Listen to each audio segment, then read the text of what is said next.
ইসলামী আন্দোলন বাংলাদেশের সিনিয়র নায়েবে আমির মুফতি ফয়জুল করিম বলেছেন, বরিশাল সদর ৫ আসনটি আমাদের আমিরের আসন। এখানে আমাদের জন্ম, দাদার জন্ম, বাবার জন্ম। এটি অবশ্যই আমাদের থাকবে। এটি অন্যরা চাওয়ার তো প্রশ্নই আসে না। আমি কি ডক্টর শফিকুর রহমানের আসনটি চাইতে পারি? না, সেটা সম্ভব না।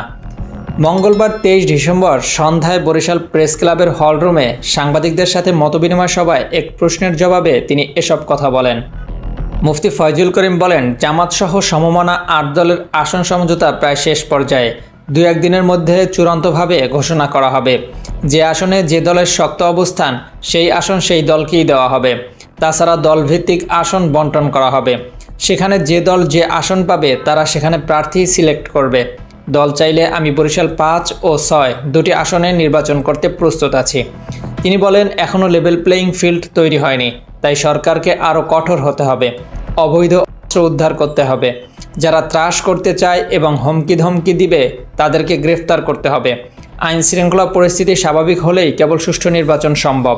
সুষ্ঠু নির্বাচন উপহার দিতে সাংবাদিকদের সহযোগিতা কামনা করেন ফয়জুল করিম। এ সময় তার সাথে ইসলামী আন্দোলনের জেলা ও মহানগরের নেতৃবৃন্দও উপস্থিত ছিলেন। Mahadi Hasan, desk report, MT Times. আর বরিশালের ব্যাপারটা হলো, এখানে আমার বাবার জন্ম, আমার দাদার জন্ম, আমাদের নিজেদের জন্ম, এটা আমাদের নিজেদের। এখানে তো হয়তো বা যেরকম আমি কি শফিক সাহেবের সিট চাবো নাকি যেটা আমাকে দেন।